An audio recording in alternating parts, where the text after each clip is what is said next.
2022. So July was a very special month for me. It was my birthday and it was my holiday month. So I started off the month with a week in Hong Kong, and then for my 22nd birthday present, my parents gifted me a trip to Greece. Now I've always wanted to do like a Greek island trip with my friend Yu for probably like the past 3 years.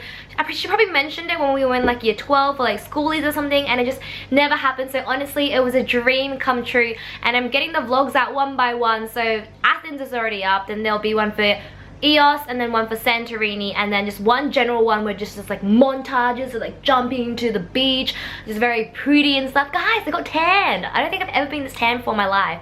So anyway, I've got some products and favorites. A lot of them I actually purchased in Greece, but I have been using the entire month because the shopping was so good. So let me know if you want like a Greece haul or just a summer haul in conjunction with the Greece haul, just everything smushed together. So let's go. First up, we've got skincare and makeup. Hello, Kit Kat. He's gotten heaps bigger. He got heaps heavier as well. So this is my very first bronzer. Now, I've always been the type to be like, ah, yes, I have snow white skin. I'm very pale. But since I got tanned a bit and like my face is generally whiter than my body and I couldn't be bothered buying a new foundation, I was like, you know what? I'll just buy a bronzer and sort of bronze my face over. So I was watching Zoella vlogs, as I do probably every single day of my life, and she was saying that the Body Shop is good for people who are quite pale. So I never even knew the Body Shop had bronzers, and I was going in between the Body Shop one and the NARS Laguna one, and the NARS Laguna, NARS Laguna was just kind of a little bit too dark for me, and it was also shimmery, and like I don't know, like I kind of wanted a more of like a matte bronze, like shimmer and bronze and like highlight is just a little bit too much going on. So I saw this one. It's called Bronzing Powder shade Medium Matte. Well, they only had that one shade. I think it's just the shade for Asians. It looks quite light. Funny thing is, my friend Yu, oh my gosh, my cat is about to jump out of the window. You'll come back here. Okay, save the cat. Now, my friend Yu, she is so tan, and this bronzer literally could have been a highlighter on her skin. But for my skin tone, I'm quite pale, I'm quite fair for an Asian. It works quite well, and right now with my foundation, I just kind of mix it in with my powder, so it doesn't make my face look super white. It's very cheap, very easy to use, and very buildable, so it's not that pigmented, so you can afford to go and just like smush it all over your face. Now, another thing I bought while I was in Hong Kong, I got this at Joyce, the sort of makeup and clothing store. I saw this product and this brand on I Am Karen O's channel, like I Am Karen O on YouTube, and she's this Asian YouTuber in America, and she has amazing skin. Like I'm saying, like baby soft skin. So when she uploaded a skincare routine, I was like jotting everything down, and I saw the brand called Tatcha, and it's a Japanese brand. Now she used 2 products or 3 products from there, but one thing that I saw was she used this deep hydration firming serum. So I read in some article in some magazine that after 21 years old, women should start using firming serums, and I'm like, what are they even for serums? And it's apparently to put the elasticity back into your skin, so it's, you know, it's bouncy and it's full. You know what, it makes sense, because recently I do feel like my skin has been sagging a little bit, or it just doesn't have that bounce, and I don't want my face to be like that. And especially because around this area I have really bad crow's feet, so I was like, you know what, I'll invest in this serum. It was like 800 and something Hong Kong dollars, so probably over $100 Australian, so it was definitely an investment. But you put it on day and night, just one pump is enough. You shake it, put one pump on. It smells lovely, really softly scented, and it feels lovely in your skin. And I've probably been using it for like 3 weeks. Probably nothing amazing, but I'm gonna look after like 2 months and see how my skin's doing, because I do feel like it's just a bit more like, you know, plump and fresh, because I always feel like I have quite dull skin when I wake up in the morning, so it's just good to get that extra bit of oomph inside. Now with deodorant, I used to never really use deodorant because I always got the scary stories about how there's aluminium or aluminum in it, and it's bad for your skin and it's bad for your body, and like seeps through your pores and gets into your like system, and it's just not good for you. So when my friend was telling me about these new like aluminium free deodorants, like Kiehl's has one, and Aesop or Aesop or Aesop has one, you know, this brand, the soap brand. So I was like, I'll definitely go try it out. So it's a spray one. It smells very, very herby, very Aesop, so if you don't like that smell. So what it's got in it, it's got vetiver root, zinc, ricinoleate, and coriander seed. So it's aluminium free deodorant spray for men and women. So spray under each arm and allow to dry before dressing. So it's just, it reduces odor. It doesn't like stop you from sweating, which is a good thing, because I don't like deodorants that stop you from sweating, because that's kind kind of bad. Like, it just blocks your pores, and like, where else is your sweat supposed to come out of? Like, it's not normal for your body, and how else is your body supposed to regulate your temperature? So I do like this one, and I like how to spray, and it's just like a really small 50 ml one, so you can bring it when you're traveling as well. So on to some more fashionable things. It being summer, I stocked up on some more sunnies. Whoop! Well, I used to be the type to only ever buy like expensive sunglasses, because my dad was like, you're gonna ruin your eyes with cheap sunnies, and I was like, okay dad. But I always break them, and I always lose them, and I always just chuck them in my bag, and they get scratched and everything. So I was like, you know what, it's just not worth it. So I bought 2 pairs. I've been wanting the Dior So Real sunnies for so long, but like spending $500 on a pair of sunnies that I'm just gonna scratch up just didn't seem to be worth it. So when I saw that Princess Polly brought out like a pair that looked exactly the same, I was like, I'm gonna get that. So they look like this. I just think they look really cool, and usually I do not like the monobrow thing, but like this one actually looks really good. Like, you don't really look like you have a monobrow. It's a bit kind of aviator style. If you do have eyebrows or a face shape that kind of droops down, I wouldn't recommend these, because they do droop down towards the side. The only bad thing about these is that A, they're super hard to clean. If you put a fingerprint on it, it's so hard to get off. You're going to be constantly cleaning these sunnies every day. B, they're kind of dark. Like, I can't really see anything right now when the sun's not directly shining at me. Like, because I'm indoors, I can't see anything right now. It's just really dark. So they're not that good for seeing, but they're good in the sunlight. But I just think they look really nice to any outfit. Like, they give that sort of badass bad girl vibe to any single outfit you wear. So another pair of sunnies I picked up in Greece from Mango. I was just at the counter, I was paying for this little pouch, and these were like €8. So I was like, you know what, why not? I'm gonna just try a pair on. You know how you always just try them on at the counter and just like turn around at your friend, you're like, oh, how stupid do I look? And I found these. So they're kind of like aviators, but they're blue, and they're more squared and more round. Once again, they've got the monobrow thing, but because it's such a thin frame, it looks really flattering. And the color, it's a slight blue tinge with the gold framing, and it kind of looks like the type of Ray-Bans that I wanted. They're just round with just really thin frame, and I really wanted them, but these ones are a little bit bigger, and they're a little bit more square, and they really do sort of go with a lot of outfits as well, like even with black. But usually I would wear this pair with kind of more white and beigey and warm outfits.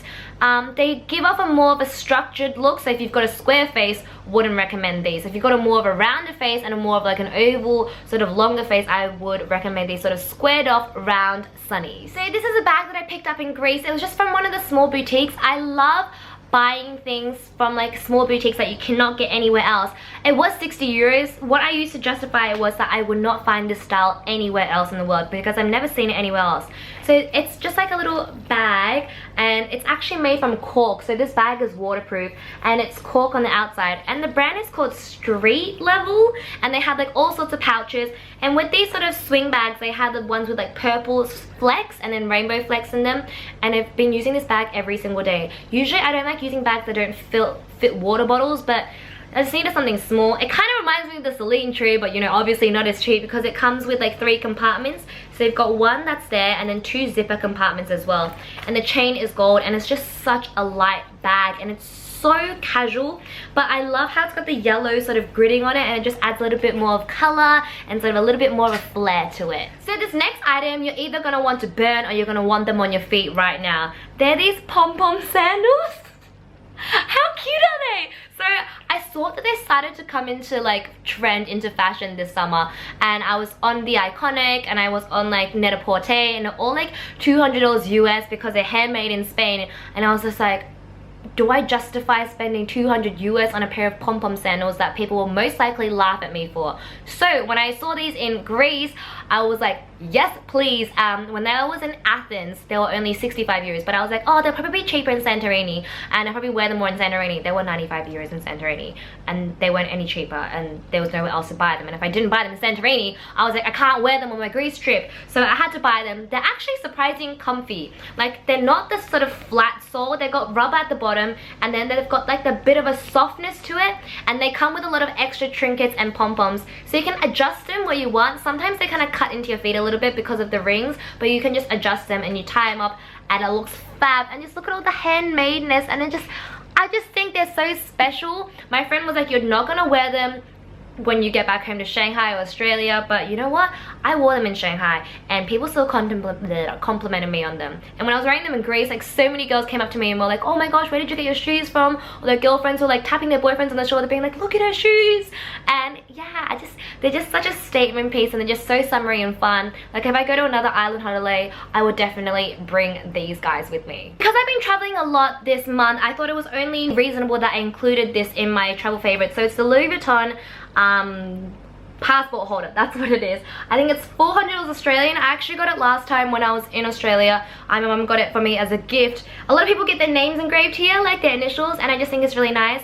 Right now I have 2 passports because my visa is still in my old passport, but it holds a lot. Like one passport here, I've got all my like ticket stubs and like my entry cards, another passport here, and then I've just got like a pack of SIM cards in this little thing here, and then you've got 3 card slots as well. So I've got like my frequent flyer, yes, my cat really likes it, my frequent flyer, and like some more SIM card holders. So it is quite pricey for a passport holder, but I think with passport holders it's something that you're always going to use, and it's just worth it because I do travel a lot. So it's nice to have something like nice and compact, because I used to have a kikki.K travel wallet and that was just hefty and it was heavy. Like this one is just so small and compact, and I can just chuck it into my like little carry-on bag as well. So yeah. So I've watched 2 movies this month that bawled my eyes out. One was Finding Dory. Like if you haven't seen Finding Dory, people said it wasn't as good as the first one. I think it was just as good as the first one, and they made so many like fun references to the first one, and the new characters were so funny. Gerald, like get off me rock Gerald, like the rock Gerald. I love that the seal or whatever it was so funny. It was just so derp. Like every time they were like Gerald, and this monobrow seal would just pop up onto the rock, I was just like, that is my spirit animal. And then when Dory, like the seashells, if you've seen it, the seashell part, the parents carrying the seashell part, I was sobbing in the cinema. Like I couldn't even breathe. I was like shaking. And then another movie that made me sob was Me Before You. So I actually read the book probably like a year beforehand, but I could never sort of finish it. It was one of those books where I picked up and let go, picked up and let go, but I pulled through with it. And when I saw that they were making a movie, I was like, oh, I gotta finish reading this book. So I watched the movie, and I actually didn't read the ending of the book yet, because I wanted to see how they played it out in the movie, and I didn't want it to ruin it. And the ending, oh my goodness, like the book is a lot more dragged out, so it gets a little bit boring. Like I feel like the rhythm of the movie is very good, and like the acting was so cute. Like, you know, it's Khaleesi from Game of Thrones, and she was just darling in it. Like she got the character spot on. The way they described her personality, the way she smiled, the way she's so clumsy and quirky and ditzy in the book, like she encapsulated it so well. And then just the ending, it's one of those movies where it ends and you kind of just lay there sobbing for another half an hour. Well, that's what I did. So get ready. Maybe don't watch it with like a guy friend or a boyfriend or something. That might freak out. But a good movie to watch with your girlfriends, and a good movie to watch with your mum. And something just to get you thinking about, you know, the freedom and the rights to your own life. And sometimes like people just choose to live in different ways, and you've got to respect people's wishes even though it might not be what you want for them. Sending this month off with a quote. This one was a very eye-opening one. It kind of made me understand the meaning of life a bit more. So it's kind of one of those deep quotes. I saw this on Tumblr once again. It's by Rick Warren from The Purpose Driven Life. It says, when you give someone your time, you are giving them a portion of your life that you'll never get back. Your time is your life. That is why the greatest gift you can give someone is your time. And when I read that, I was just like it just kind of washed over me, because especially with breakups and things, you might date someone for 2 or 3 years or 6 months, and you're like, oh my gosh, I wasted so much time on that guy or that girl, and you just feel like you gave them so much of you, and you gave them like honestly a portion of your life, and you just feel like it was such a waste. But now after reading this quote, the way I see it was that person gave me like a portion of their life too that will always be cherished. So another way you can take it is, don't let people waste your time, because it is a part of your life. Your time is part of you, and you're giving yourself away if you're just handing out your time like it's free. So definitely don't waste your time. If someone is wasting your time, stop it. If your job is wasting your time, quit it. And don't let people waste your time, and make sure your time is precious and people know that your time is precious. So when you do choose to give someone a portion of your life and a portion of your time, they will really appreciate it, and they will really love you for it. So that's all I wanted to say this month. I will make my Shanghai videos. I've got one already recorded. I haven't edited it yet. I've got lots to edit. So I'm not going to do that now. So I hope you enjoyed July as much as I did. And now that it's August and we're well into the second half of the year of 2016, get off your ass and get into your game, because we only got like a good September, October, November, December.